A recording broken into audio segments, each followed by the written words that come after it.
안녕하세요. 올바른 리모델링 문화정착 전도사 지배 김도환 대표입니다. 변정훈 팀장입니다. 네. 오늘 현장에 대해서 간략히 소개시켜 주시겠습니까? 여기는 이제 광명시에 위치한 광명 해무로 이현이라는 아파트고요. 네. 평수는 이제 31평, 네. 이제 B 타입으로 되어 있고요. 네. 이 아파트 같은 경우는 이제 준공이 2011년도. 그렇게 이제 연식이 오래되지 않은 아파트다 보니까 네. 고객님이랑 이제 상담을 통해서 좀 네. 살릴 수 있는 부분은 어느 정도 이제 살리면서 아. 공사가 진행이 되었습니다. 완전히 다 뜯고 한 공사는 아니고, 그러니까 부분적으로 중요한 포인트만 비용을 또 절감시켜 드리는 목적으로 신경을 많이 쓴 현장이라고 보면 되겠죠? 어떤 컨셉으로 좀 잡았는지 물어보고 싶어요. 고객님께서 네. 좀 화이트 톤을 좋아는 하시는데 네. 올 화이트는 정말 싫다고 하셨어요. 일단 전체적인 톤 앤 매너는 이제 화이트 계열이긴 하지만 네. 크림과 이제 베이지 톤을 좀 적절히 이제 현관부터 모든 공간에 이제 섞어서 활용을 했고요. 네. 그래서 이 톤을 맞추는데 굉장히 좀 노력을 많이 한 부분이 있습니다. 긴 말 할 거 없이 공간별로 빨리 한번 보면서 설명을 한번 해주시면 어떨까 하는데, 알겠습니다. 네. 그럼 저희와 함께 바로 공간별로 들어가 보시죠. 자, 이제 톤 앤 매너의 시작점인 이제 현관인데요. PD님 혹시 이게 어떤 마감처럼 보이세요? 이거 도배처럼 보이는 것 같은데요, 맞나요? 사실 여기는 지금 도배가 아니고 이제 필름으로 되어 있어요. 이 필름으로 한 이유는 신발을 신으실 때 벽을 이제 무의식적으로 많이 짚게 되는데, 이 필름 마감으로 하시게 되면은 도배보다 이제 훨씬 오염에 강하기 때문에 필름으로 마감을 했고요. 지금 이 벽면부터 방화문까지 같은 필름을 통해서 마감을 도와드렸고, 이 공간 같은 경우는 고객님의 니즈에 따라서 이제 차키나 마스크 같은 거 이제 올려놓으실 수도 있고, 그리고 중문도 마찬가지로 이제 삼연동 중문으로 도와드렸는데, 이 중문 색상 같은 경우도 이 톤 앤 매너를 맞춘 크림 색상으로 도와드렸고, 이 안쪽은 이제 브론즈 유리를 넣어드렸습니다. 그리고 공간의 포인트 중 하나인 바로 왼쪽 공간을 한번 보여주시겠어요? 이거 무슨 미술관 작품 같은. 고객님께서 이 현관을 굉장히 중요시 해가지고 이 현관을 어떻게 하면 포인트를 줄 수 있을까라는 고민을 하여서 이 벽면 같은 경우에는 이제 미가루버라는 마감재를 선택을 했고요. 그리고 이제 고객님이 이제 구매하신 예쁜 시계를 제가 달아드렸습니다. 다음으로는 이제 메인 공간인 거실입니다. 거실에는 이제 포인트들이 몇 개가 있는데 그 중에 이제 하나인 이쪽 공간이에요. 어떠세요? 라운드로 되어 있는데 혹시 약간 찔리지 않기 위해서? 맞습니다. 이 집의 이제 첫 번째 이제 집중 포인트인데요. 이 수납장이 끝까지 가게 되면 이 공간도 협소해질 뿐만 아니라 이제 들어오실 때 쿡 하고 이제 찔리실 수가 있기 때문에 이쪽을 이렇게 라운드 형태로 잡아서 공간에 조금 아름다움을 표현을 했고요. 위쪽에는 예쁘신 소품 같은 거를 올려놓으실 수 있게 선반을 2개를 마련을 해드렸습니다. 그 다음 공간으로는 이 아치와 더불어서 기존에 있던 직사각형 우물 천장을 같이 라운드를 잡아주면서 공간을 조금 더 편안하게 만들어드리는 효과를 넣어드렸습니다. 자, 이것이 저희 첫 번째 집중 포인트인 라운드형이었고요. 위쪽으로는 이제 실링팬과 시스템 에어컨을 같이 넣음으로써 이 실링팬이 단순히 예쁘기도 하지만 이렇게 시스템 에어컨과 같이 설치를 했을 때 조금 더 활용성 있게 사용을 하실 수가 있고요. TV 한번 봐주시겠어요? TV가 마치 액차처럼 들어가 있는데 TV를 반매립을 해드렸습니다. 혹시 반매립이 어떤 건지 아시나요? 그 뒤쪽에만 그냥 살짝. 맞습니다. 그래서 반매립을 하시는 이유는 이제 완전 매립을 하게 되면은 나중에 TV를 못 바꾸세요. 바꾸시더라도 이제 똑같은 인치의 사이즈의 TV로만 바꾸실 수가 있는데, 이렇게 반매립을 통해서 진행을 하시게 되면은 TV는 굉장히 슬림하게 나오지만 추후에 TV를 원하시는 사이즈로 바꾸실 수 있다는 장점이 있고요. 그래서 여기서 이제 소파까지 마침 들어와 있는데 이렇게 앉아서 편하게 TV를 보시면서 또 하나의 포인트가 있어요. 지금 커튼 혹시 보이시나요? 커튼을 또 저희가 전동으로 도와드렸는데 보시겠어요?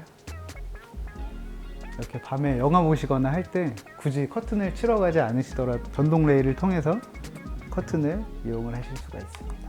혹시 그 리모컨은 오직 커튼을 위한 리모컨인가요? 아니면 맞습니다. 이거는 오직 커튼을 위한 리모컨인데 사실 지금 이 리모컨이 추후에는 필요가 없어요. 이 리모컨이 아니라 이제 IoT 서비스를 통해서 그냥 핸드폰으로도 전동 레일을 이용을 하실 수가 있습니다. 그 다음 공간으로 이제 키친으로 이동을 해보겠습니다.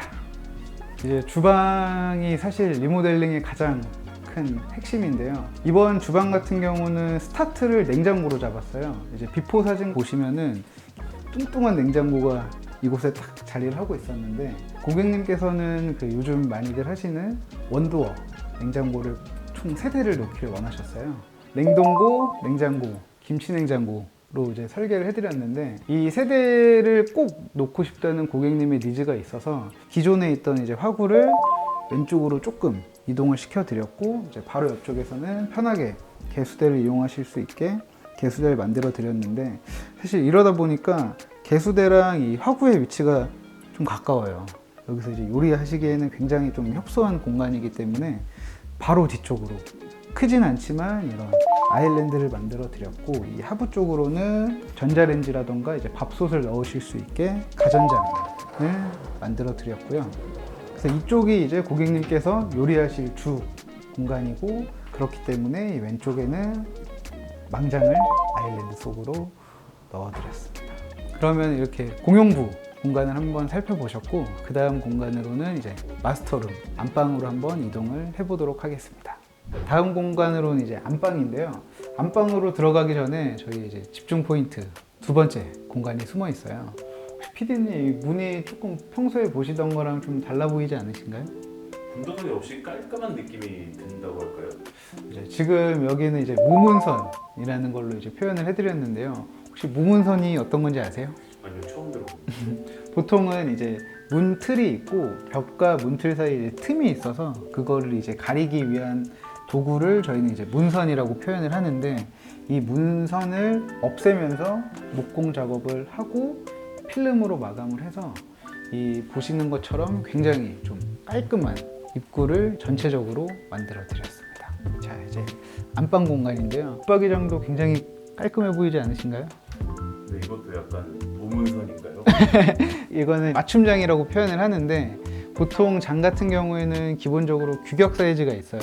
규격 사이즈가 있고 그 위에 남는 부분을 이제 서라운딩이라는 걸로 마감을 하는데 보시는 것처럼 이 도어를 바닥과 천장까지 맞춤으로 설계를 하면서 이게 하나의 벽면처럼 보이도록 설계를 했고요. 그리고 이쪽은 또 마스터룸이다 보니까 보이시는 이 패브릭 또한 이렇게 전동 레일을 통해서 좀 편리하게 아침에 좀 깨고 저녁에 주무실 수 있도록 설계를 해드렸고요. 이 베란다 공간 한번 보시겠어요? PD님 혹시 이런 거 보신 적 있으세요? 큰 카페 바닥에 있는 콩자반 같은 거 아니에요? 맞아요. 이거는 이제 실제 뭐 카페에서 사용되는 콩자반은 아니고 저희 한샘에서 나온 이제 휴플로어라는 재질인데 바스 공간뿐만 아니라 이런 베란다에도 설치가 될 수 있는데 장점은 일단 미끄러지지 않는다는 거랑 타일과 다르게 이제 중간중간 매지가 없어서 좀 청소가 좀 굉장히 용이하기 때문에 일반 타일이 아닌 이런 휴플로어로 바닥 마감을 해드렸습니다.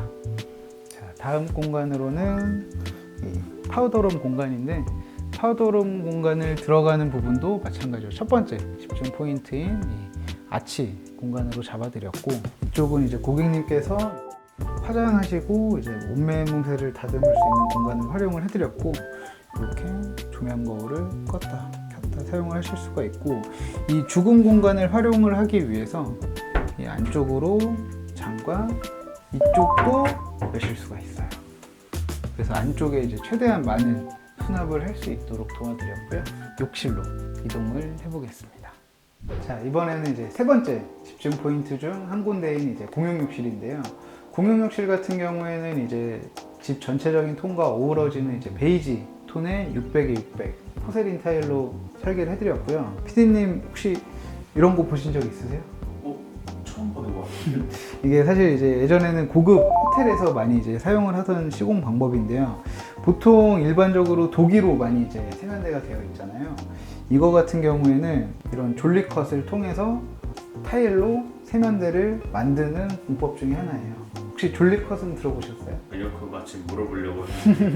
졸리컷이라는 거는 이제 타일과 타일이 만나는 면을 45도 또 깎아서 시공하는 방법인데, 사실 이 졸리컷이 타일 시공자에 따라서 굉장히 퀄리티 차이가 많이 나요. 근데 이제 저희 집은 굉장히 좋은 타일 실력자분께서 이렇게 시공을 해주셨고, 이 하부에도 보시면은 이러한 선반이 있는데, 뭐 이거의 용도는 뭐 이제 수건이라던가 짐들을 이제 바닥이 아닌 위쪽으로 올려놓으실 수 있게 설계를 해드렸고요. 그리고 기존에는 이쪽 공간이 이제 욕조였어요. 욕조였는데 이 벽 또한 일반 유리가 아닌 이렇게 타일로 감싸는 타일 파티션을 설계를 해드렸고요. 기존에 있던 젠다일을 요 안쪽 샤워 공간까지 연장을 해서 이쪽으로 이제 뭐 홈클렌징이라던가 샴푸 같은 거 올려놓으실 수 있게 설계를 해드렸고요. 바닥 한번 봐주시겠어요? 이거는 시공을 잘못한 건 아니고요. 이렇게 단차를 줘서 안쪽에서 샤워를 했을 때 물이 넘어가지 않도록 이렇게 단차를 줘서 시공을 해드렸습니다. 자, 마지막 공간인 이제 안방욕실인데요. 여기는 좀 분위기가 다른 것 같지 않아요? 여기는 약간 다른 집 화장실에 잘못 들어온 거. 여기서 이제 유일하게 이 집 통과 조금 다른 분위기를 준 부분인데요. 고객님께서 이제 안방욕실은 조금 세련됐으면 좋겠다는 이제 니즈를 말씀을 하셔서 이렇게 조금 진한 그레이 톤의 타일로 마감을 하였고, 안방욕실과 마찬가지로 이런 타일 세면대와 이 선반을 작업을 해드렸고요. 이 부분도 마찬가지로 기존에 있던 그 샤워 부스를 철거를 하고 파티션과 이 코너 선반인데 보편적으로 이제 일반 유리로 가장 많이 시공을 하는데, 이렇게 벽과 일체감 있는 타일로 선반을 만들어 드렸고요. 타일 세면대, 타일 선반 이런 거를 조금 원하셔가지고 다 타일로 이제 시공을 해드렸습니다. 잘 보셨나요? 화이트 크림 톤으로 톤 앤 매너를 맞추기가 상당히 힘든데, 제가 보기에는 전체적으로 디자이너의 감각과 경험 그리고 고객님과의 소통을 통해서 상당히 완성도 높게 결과물을 뽑아낸 현장이라고 평가하고 싶습니다. 제가 궁금한 건 이렇게 좋은 결과물을 뽑아내기 위해서 어떤 노력을 하셨는지 궁금해요. 저도 이번 현장 굉장히 좀 만족하고 있는데, 네. 현장이 제가 잘 나왔다고 생각하는 이유는 네. 고객님이랑 정말 많은 소통을 했거든요. 지금이 네. 사실 영상 찍는 게 지금 7월인데 네. 제가 공사는 이제 6월 달에 시작을 했고요. 한 달 정도 네. 공사하신 거고요. 네. 고객님을 제가 처음 만난 게 이제 3월이에요. 3월이요? 네.